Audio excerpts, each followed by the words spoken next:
Ronald Reed wore the same coat for decades. He cut his own firewood. He drove a second-hand Toyota.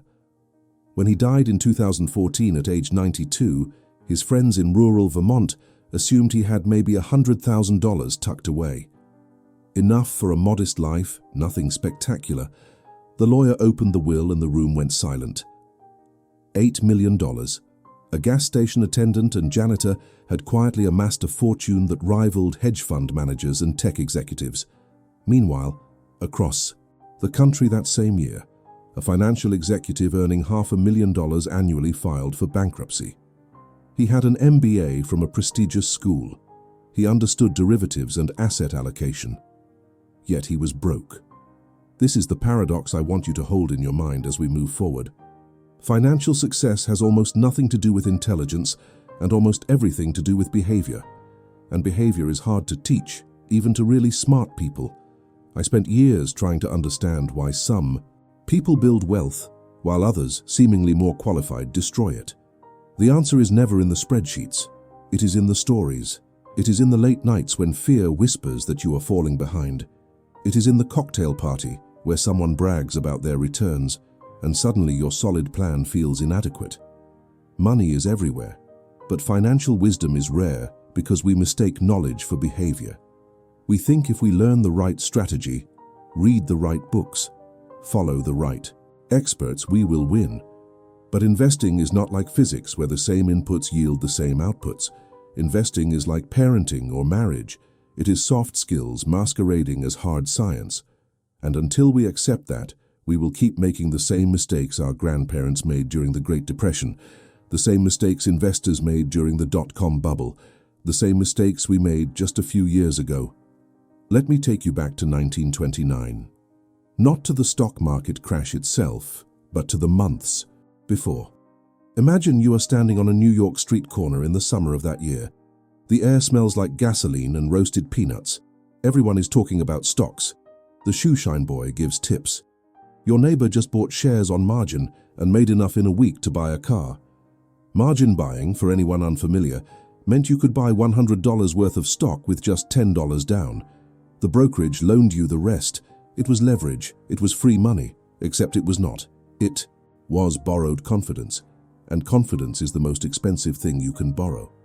Jesse Livermore, one of the era's most famous speculators, saw it coming. He shorted the market and made a fortune when it collapsed.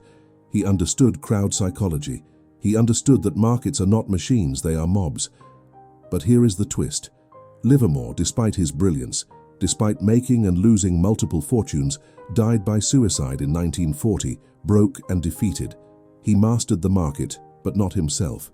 That is the first law. The first law is this: controlling your behavior is more valuable than understanding the market. You can have all the information, all the intelligence, all the right predictions, and still lose if you cannot control your emotions. The problem is we are not wired for this. Our brains evolved on the African savanna where threats were immediate and visible. A lion in the bush, a rival tribe. Our ancestors survived by reacting fast. Fear meant run. Greed meant grab the food before someone else does. Those instincts saved lives for millennia, but in financial markets those same instincts destroy us. When the market drops 20%, your ancient brain screams danger and you sell at the bottom. When your neighbor doubles their money in cryptocurrency, your ancient brain screams scarcity and you buy at the top. We are using caveman hardware to navigate astronaut problems. Consider what happened to long-term investors during the 2008 financial crisis. The S&P 500 fell by more than half. Every morning the news showed banks collapsing, jobs vanishing, retirement accounts evaporating. If you had $1 million in January 2008, you watched it become 500,000, then 400,000. The fear was not abstract, it was visceral. Your stomach hurt, you could not sleep, everyone around you was panicking. The smart move, the rational move, was to hold on or even buy more. Stocks were on sale, but rational is not human. Most people sold. They locked in their losses. They swore off stocks forever. And they missed the entire recovery. By 2013, the market had not only recovered, but reached new highs. The people who did nothing, who simply held on out of stubbornness or ignorance or discipline, became wealthy. The people who acted on their fear, who did the thing that felt safe, stayed poor. Behavior beat knowledge. But here is where the logic breaks down. We are told to ignore our emotions, to be rational, to think long-term. Yet we are also told that markets are efficient, that prices reflect all available information. If that is true, then how did Ronald Reed, the janitor, beat the professionals? How did the educated executive go broke? The answer is that markets are efficient at pricing assets, but they are wildly inefficient at pricing behavior. Your ability to sit still, to do nothing, to be boring, is not priced into any model. It is invisible. Yet it is everything. Let me ask you directly, what is your biggest financial fear? Is it losing money, missing out, looking foolish, being left behind? Whatever it is, that fear is driving your decisions more than any spreadsheet ever will. And until you name it, until you acknowledge it, it owns you. The second law follows naturally. Enough is invisible. We never see it. We think we do. We say we want financial security, a comfortable retirement, freedom. But what we often want is more. More than our neighbor. More than last year. More than enough. In 2008, a Wall Street trader told me he needed $10 million to feel secure. When I asked why, he paused. He did not know. It was just the number that felt right. The number his peers had, the number that would prove something. To whom? He was not sure. Maybe to his father, maybe to himself. The goalpost kept moving. And this is the trap. There is no financial reward worth destroying your life over, yet people do it constantly because they never defined enough. There was a man named Rajat Gupta. He was born in India, orphaned as a teenager, worked his way to the top of McKinsey, one of the most prestigious consulting firms in the world. He had wealth, respect, influence. By any measure, he had won. But he wanted more. He got involved in insider trading, trying to make a few extra million. He was already worth over 100 million. He did not need the money. He needed the scoreboard to keep rising. He was convicted and went to prison. His reputation, the thing he had spent a lifetime building, was destroyed for money he did not need. That is what happens when enough is invisible. I think about enough differently now. Enough is not a number. It is a feeling. It is the point where more money will not make you meaningfully happier or freer, but the pursuit of it might make you miserable and trapped. The problem is we reach that point quietly. There is no bell that rings. One day you have enough, but you do not notice because you are looking at someone who has more. Comparison is the thief of enough. And in the age of social media, we are comparing ourselves to everyone all the time.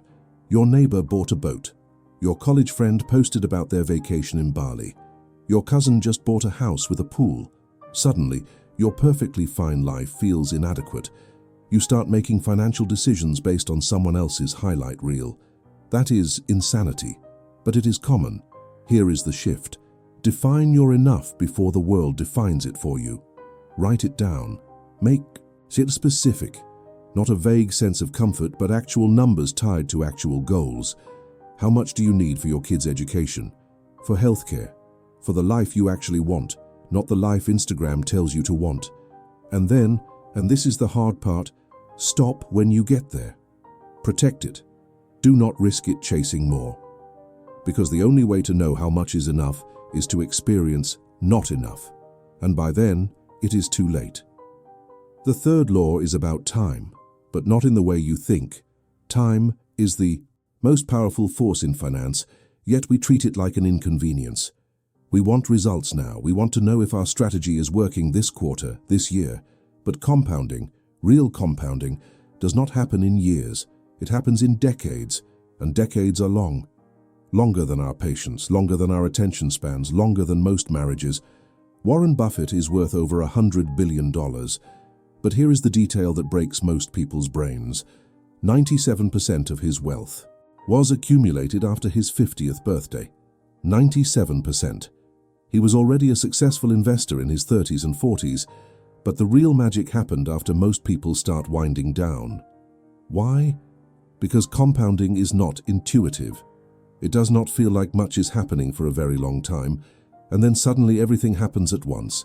It is like filling a bathtub one drop at a time. For hours, it looks empty. Then, in the final minutes, it overflows. Most people give up during the empty hours. They switch strategies, they chase the next thing. They assume it is not working because they cannot see progress. But progress is invisible until it is not. Think about an investment that grows at 10% annually. In year one, $10,000 becomes $11,000. You made $1,000. Nice, but nothing life-changing. In year 10, you have nearly $26,000. Okay, progress. In year 30, you have over $174,000. Now we are talking. But in year 50, you have over $1 million. Same rate of return, same boring strategy. But the last 20 years did more heavy lifting than the first 30 combined. That is compounding. It rewards patience with exponential returns, but only if you stick around long enough to collect. The problem is we live in a world optimized for the short term. Every app, every notification, every headline is designed to capture your attention right now. Patience feels like passivity. Sitting still feels like falling behind. So we trade too much. We check our portfolios too often. We react to news that will not matter in a month. And every reaction costs us, not just in fees and taxes, but in the compounding we interrupted. The investors who do the best over time are often the ones who forgot they had an account. The ones who were too busy or too lazy or too disciplined to mess with it. Doing nothing is a strategy, and it is the hardest one to follow. Let me take you to a different kind of story. In the early 1900s, there was a scientist named Marie Curie. She won 2 Nobel Prizes, discovered radium and polonium, changed science forever. But here is what most people do not know. She worked in a freezing shed with no proper equipment for years. The progress was invisible. Day after day of failed experiments, of contamination, of starting over. She did not see radium until after years of grinding literal tons of pitch-blende ore. The results came at the end, not the beginning. Finance is the same. The results come at the end. But we live at the beginning and the middle, where nothing seems to be happening, and that is when we quit. The fourth law is this: wealth is what you do not see. We see the cars, the houses, the vacations. We see the trophies of spending. But wealth is the money not spent. It is the cars not bought, the houses not upgraded, the vacations not taken. Wealth is hidden. It is patient capital sitting in an account doing nothing exciting except growing. And because it is invisible, we do not respect it. We confuse being rich with being wealthy. They are not the same. Being rich is current income. Being wealthy is accumulated assets. You can be rich and not wealthy. You can be wealthy and not look rich. Ronald Read was wealthy. The bankrupt executive was rich. One had freedom, the other had appearances. I know someone who makes $300,000 a year and has no savings. I know someone else who makes $60,000 and has $500,000 invested. Who is better off? By the metrics we celebrate the high earner. They live in a nicer neighborhood, drive a nicer car, take nicer trips, but they are trapped. One missed paycheck and the facade cracks. The modest earner has options. They can take a year off. They can switch careers. They can say no. Wealth is not about stuff. It is about options. And options require saying no to stuff. This is psychologically brutal because we are social creatures. We signal our status through consumption. For most of human history, that made sense. If you had extra food, you shared it and built alliances. If you had nice clothes, you attracted mates. Displaying wealth was functional. But in modern finance, displaying wealth actively destroys wealth. Every dollar spent on impressing others is a dollar that cannot compound. Every luxury car is not just its price tag, but the opportunity cost of what that money could have become over 30 years. A $50,000 car is not $50,000. It is the $500,000 that $50,000 could have grown into. We do not think this way because the car is tangible and the future $500,000 is abstract. Our brains pick tangible every time. The shift here is to find status in what you do not buy. In the boring index fund that grows quietly. in the paid-off mortgage, in the freedom to walk away from a job you hate. These do not get likes on social media, but they buy time. And time is the only non-renewable resource. You can always make more money. You cannot make more time. Wealth buys time. Spending buys things. Choose accordingly. The fifth law is about stories, and this one might be the most important. We are narrative creatures. We do not experience the world as data. We experience it as stories, and the story we tell ourselves about money determines everything. If your story is that you will never have enough, you will behave like someone who never has enough, no matter how much you accumulate. If your story is that wealth is for other people, you will sabotage every opportunity. If your story is that money is evil, you will repel it. Our stories are invisible operating systems running in the background, executing commands we never consciously approved. Think about the Great Depression. For people who lived through it, the story was scarcity. Money disappears. Banks fail.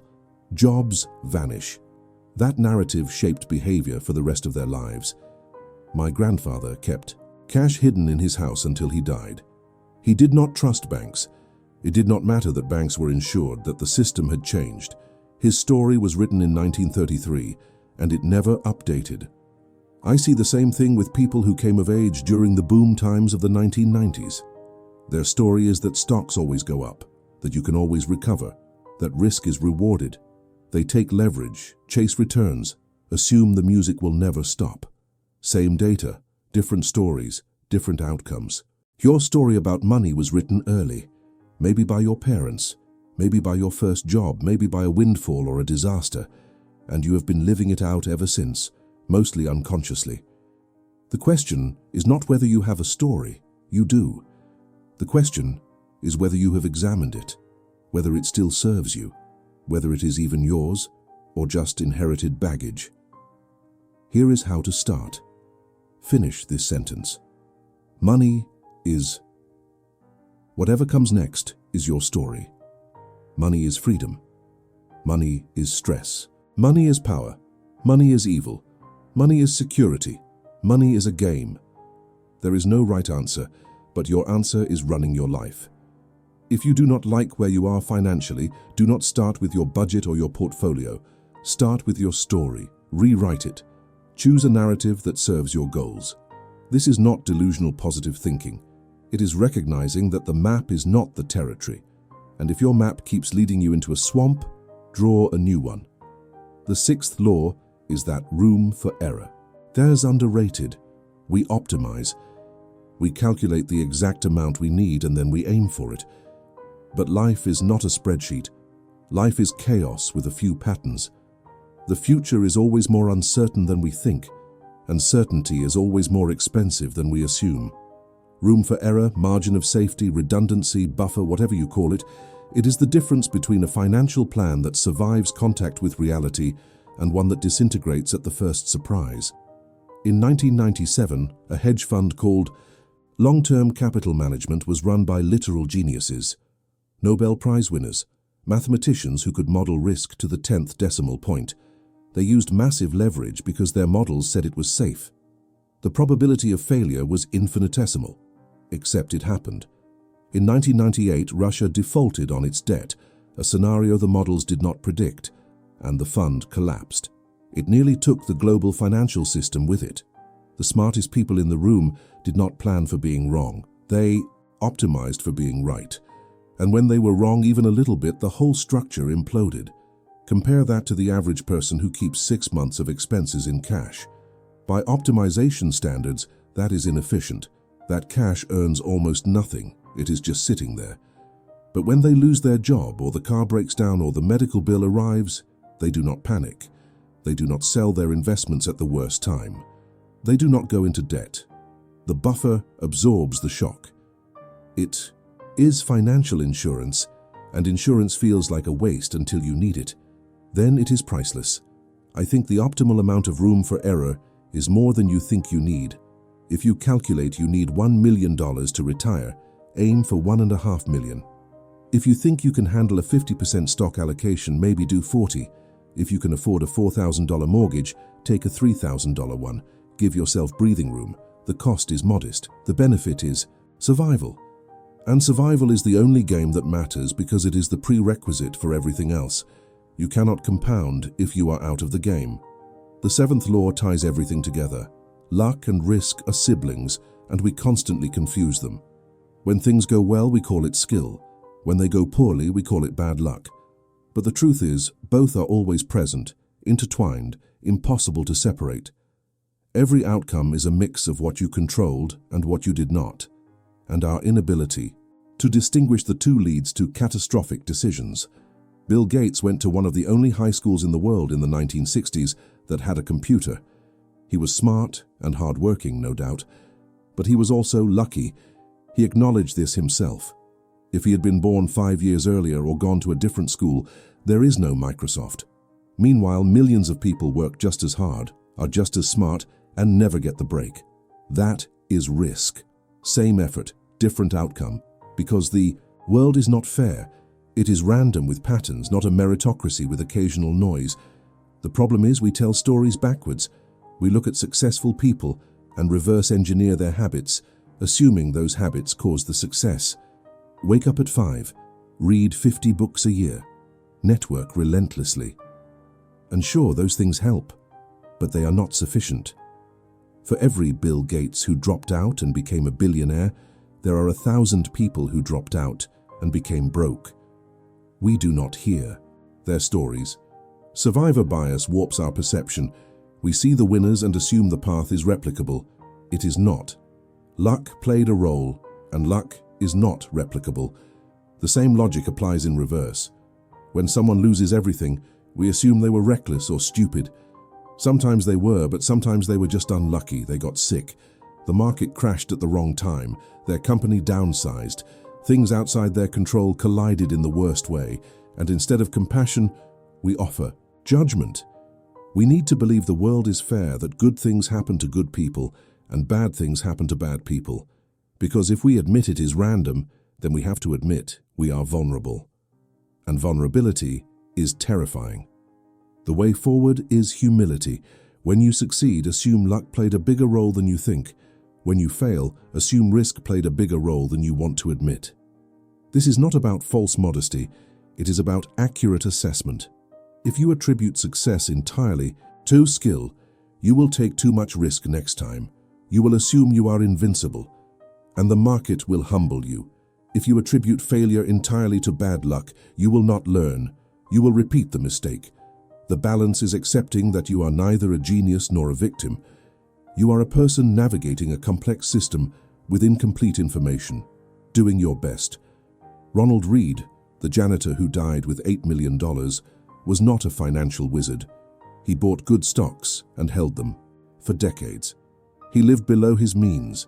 He avoided mistakes. That is it. No secret formula, no insider information, just behavior repeated over a long time.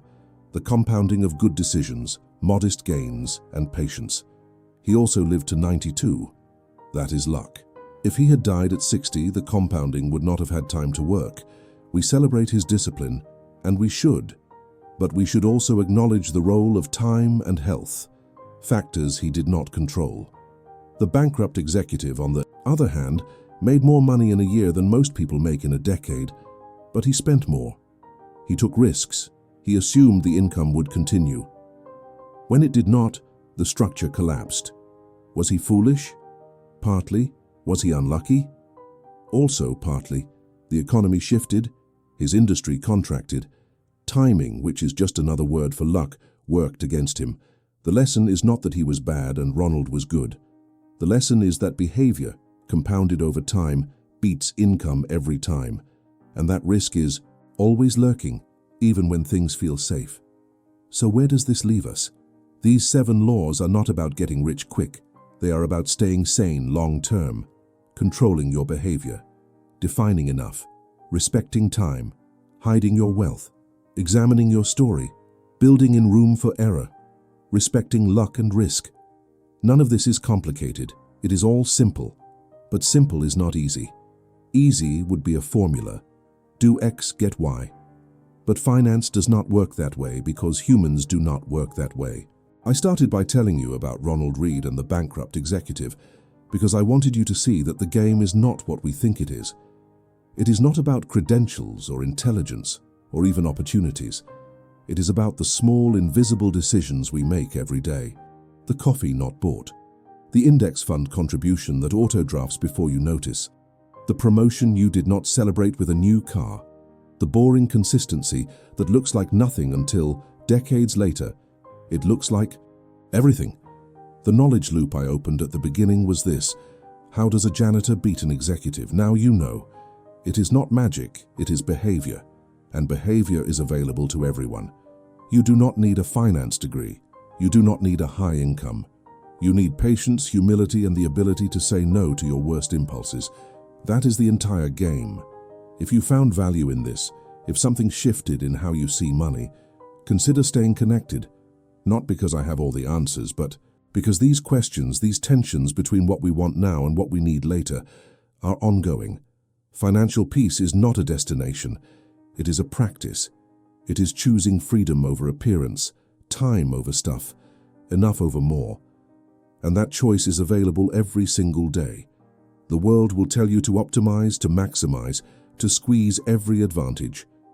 But maybe the real advantage is sleeping well, walking away when you have enough, spending time with people you love instead of earning money, to impress people you do not. Money is a tool. It is a terrible master and a wonderful servant.